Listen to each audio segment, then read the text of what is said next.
Assalamualaikum warahmatullahi wabarakatuh. Perkenalkan, nama saya Arini Hikmatul Mustafa dengan NIM 0602072324. Pada kesempatan ini saya akan menjelaskan mengenai kosakata, ungkapan, dan kalimat. Pertama, kita akan membahas mengenai kosakata. Kosakata adalah sebuah komponen bahasa yang mempunyai makna. Kosakata mencakup semua kata, frasa, dan ekspresi yang dapat digunakan atau dipahami seseorang saat berbicara, mendengarkan, membaca, ataupun menulis. Saat mempelajari kosakata baru, akan berguna untuk mempelajari keluarga kata, yaitu kelompok kata yang berhubungan dengan kata dasar yang sama. Artinya, dengan begitu, kita mempelajari semua jenis kata yang terkait dengan kata baru di saat yang bersamaan. Sehingga, hal tersebut akan memungkinkan seseorang menggunakan kata tersebut dengan lebih fleksibel dalam tulisan maupun ucapan. Nah, apa saja ciri-ciri dari kosakata? Ciri-ciri kosakata antara lain yang pertama, terdiri dari sekelompok huruf yang memiliki makna. Yang kedua, kata-katanya juga bisa terlihat dan terdengar persis sama, tetapi punya arti yang berbeda. Yang ketiga, kata-katanya bisa mempunyai makna denotatif dan konotatif. Nah, berikut ini merupakan contoh kosakata bahasa Indonesia dan artinya berdasarkan KBBI. Yang pertama ada kata adab yang berarti kebaikan budi pekerti, kesopanan, dan akhlak. Yang kedua ada kata ateis yang berarti orang yang tidak mempercayai Tuhan.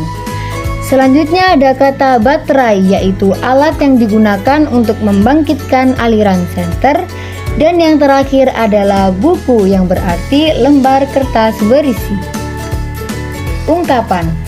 Dalam Kamus Besar Bahasa Indonesia, ungkapan adalah apa-apa yang diungkapkan.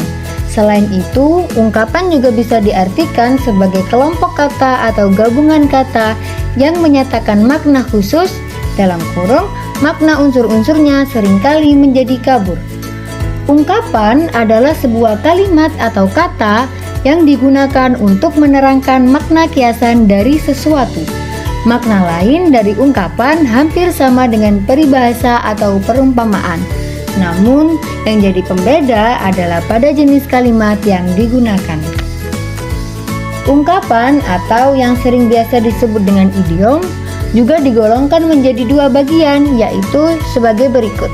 Yang pertama ada ungkapan dengan kata-kata biasa, yakni kata yang muncul sebagai ungkapan ekspresif dalam kurung luapan perasaan sesaat atau ketika seseorang menghadapi sesuatu seperti masalah, kesulitan, ataupun kesenangan. Contoh, habislah saya, sampai hari ini belum bisa menepati janji pada ayah. Yang kedua, yakni ada ungkapan yang berupa idiom. Kata ini adalah ungkapan yang di dalamnya terdapat kata majemuk, yaitu gabungan dari makna baru. Selanjutnya yakni ada beberapa ciri-ciri ungkapan. Nah, untuk bisa membedakan antara ungkapan dengan peribahasa atau perumpamaan, kita bisa mengetahuinya lewat sejumlah ciri-ciri. Berikut ini ciri-ciri dari ungkapan. Yang pertama, ungkapan terbentuk dari gabungan dua kata atau lebih. Yang kedua, ungkapan digunakan seseorang dalam situasi tertentu. Dan yang terakhir, gabungan kata yang ada di dalam ungkapan tidak dapat disisipi oleh kata lain. Berikut ini adalah beberapa contoh ungkapan dan artinya. Yang pertama, gulung tikar artinya bangkrut. Contohnya seperti perusahaan tersebut harus gulung tikar sejak pandemi COVID-19. Yang kedua, ada kata naik pitam artinya marah. Contoh, seorang pengendara sepeda motor naik pitam karena ditabrak mobil. Yang ketiga, buah tangan artinya oleh-oleh. Contoh, Dinda pulang dari Qatar membawa banyak buah tangan. Lalu kita akan membahas mengenai kalimat. Kalimat adalah unit bahasa yang terdiri dari satu atau lebih kata yang menyampaikan pikiran atau gagasan lengkap. Kalimat biasanya terdiri dari subjek dan predikat. Kalimat juga dapat mengandung objek, keterangan waktu, tempat, atau cara. Berikut ini adalah beberapa ciri-ciri dari kalimat. Yang pertama, terdiri dari kata. Kalimat terdiri dari satu atau lebih kata yang membentuk struktur gramatikal yang lengkap. Yang kedua, mengandung subjek dan predikat. Sebagian besar kalimat memiliki subjek dan predikat. Yang ketiga, menyampaikan pikiran lengkap. Kalimat menyampaikan sebuah pikiran atau gagasan yang utuh dan dapat dipahami. Selanjutnya, memiliki struktur gramatikal yang benar. Kalimat mengikuti aturan tata bahasa yang sesuai dengan bahasa yang digunakan. Bisa berupa pernyataan, pertanyaan, perintah, atau seruan. Nah, berikut ini adalah beberapa contoh dari kalimat.